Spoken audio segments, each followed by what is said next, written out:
I had more in me than I was expressing, and I did not know it. Because of his encouragement, I did so many things I had absolutely no idea that I could do. I encourage you to live full and to die empty. There's more in you right now than just working on a job where they pay you just enough to keep you from quitting and you work just hard enough to keep from getting fired. And when you make the decision and identify that key area of your life that you need to make a radical change, things will begin to open up. Now here's the other thing that's very important.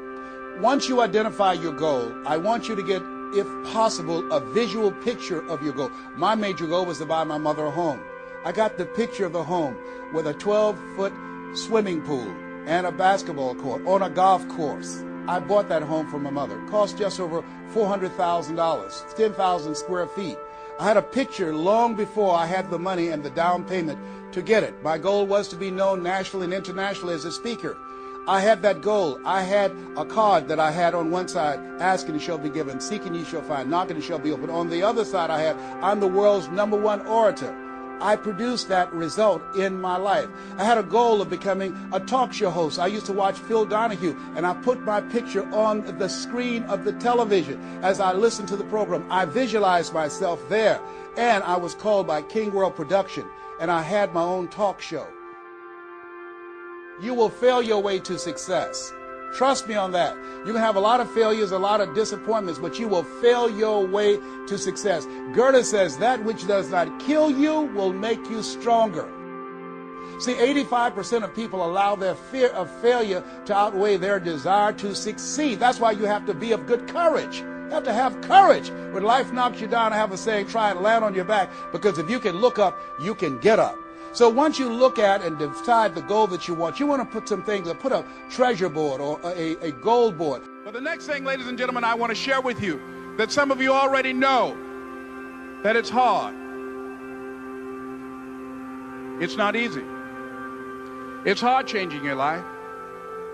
It was hard when just over 3 years ago in the Penobscot building in Detroit, Michigan, where I was operating my business, and I fell on some hard times, and I was sleeping in my office.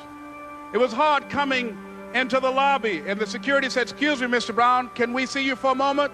And I said, yes, and I walked up to the counter, and he gave me an envelope. And he said, would you mind reading it here? And I opened the envelope, and the envelope was from management that said, this is an office tower. It's not a hotel. Please do not sleep in your office. And I said, excuse me, sir. I said, I just work long hours in creating my business. I'm an entrepreneur. And right now, things are bad for me. But they're not going to be this way always. And I just asked for the opportunity to continue to operate like I'm doing. I'm not trying to make this my home. And it was hard coming through the lobby. And sometimes they would laugh. There's a guy talking about becoming successful. And look at him. He's bathing in the bathroom upstairs on the 21st floor. He sleeps on the floor. Him and 2 other dreamers up there. Look at him. It was hard, ladies and gentlemen, coming to speak to people. And I was facing financial difficulties in my own life. I was behind on my bills and my dreams, and I'm saying to them, you can live your dream. It was hard, ladies and gentlemen. It was very difficult to pick myself up each day believing that I could do it. There were times that I doubted myself. I said, God, why is this happening to me? I'm just trying to take care of my children and my mother. I'm not trying to steal or rob from anybody. Why did this have to happen to me? For those of you that have experienced some hardships, don't give up on your dream. No one could have convinced me by holding on, by continuing to push forward, by continuing to run toward my dream. It's a long shot, ladies and gentlemen, from Liberty City, an abandoned building on a floor, never knowing my mother or father. It's a long shot. No college training, labeled educable, mentally retarded, but I kept running toward my dream. Don't stop running toward your dream. We block ourselves and we use these words almost like we're in a trance. like we're sleepwalking through life, that we find ways to cancel out our dreams. And I think but is a dream killer. That a lot of things that we want to do, a lot of places we would like to go, a lot of things we would like to experience, and we just stop at but, and we build a case. In fact, I was reading something the other day that talked about but. It says but is an argument for our limitations, and when we argue for our limitations, we get to keep them. See, but will cause you to procrastinate, but will cause you to hide out behind fear, but will cause you to come up with all type of excuses that you can validate your inaction and not acting on your dream. And right now, more than ever, people need to look for ways to live their dream. People need to look for ways to make it on their own. There is no such thing as job security. There's no such thing as a storm-proof or tragic-proof life. There are no guarantees today, ladies and gentlemen. The illusion is gone. There was a time when we graduated from high school, you were told, go to college and get out, and you go and work for a corporation for 30 or 40 years, give your gold watch, and you'll retire. So instead of people living in fear, feeling stressed out, feeling powerless, feeling like victims, I think it should be a time that we need to begin to look at ways that we can become an active force in our own lives. Look at ways when we can decide to take charge of our own destiny. Look at ways when we can decide to design a life of substance and begin to truly live our dreams. And it's time for people to decide, I'm ready to get on with my life. Shake somebody's hand on your right and left. A guy named Bob May said this, don't let nobody turn you around. Always something there to build a case on why you can't move on, why you can't grow to the next level, why you can't begin to manifest your greatness, why you can't begin to live life on your terms. Always something there to block you, to keep you where you are, and keep you from beginning to develop your true greatness. Always some fear. And I'm saying that if you've been hiding out behind but, if you've been using the fact that you don't have enough money or you don't have the education, take it head on. Go get the education. You should learn how to read to begin to expand your world. Why are you using that as a racket? Why don't you decide now that you're going to expand your world, that if other people can learn, you could learn too? Well, it's hard for me. Have you been and sit in a class yet? Have you signed up yet?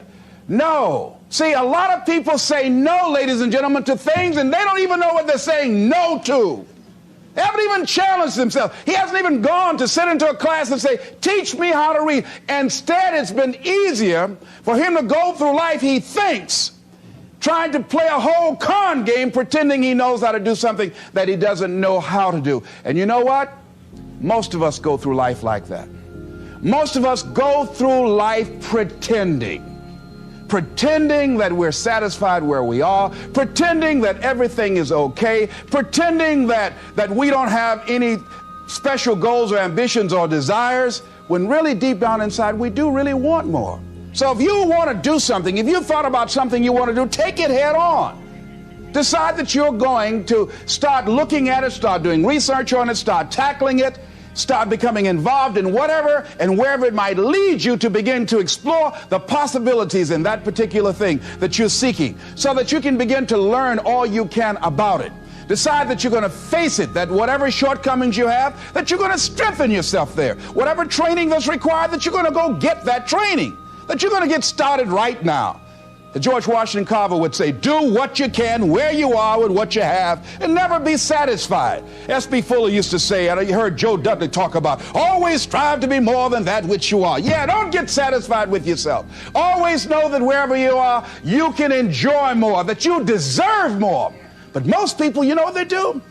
Most people go through life quietly and safely, tiptoeing to an early grave. Find out what it is you want, and go after it as if your life depends on it. Why? Because it does.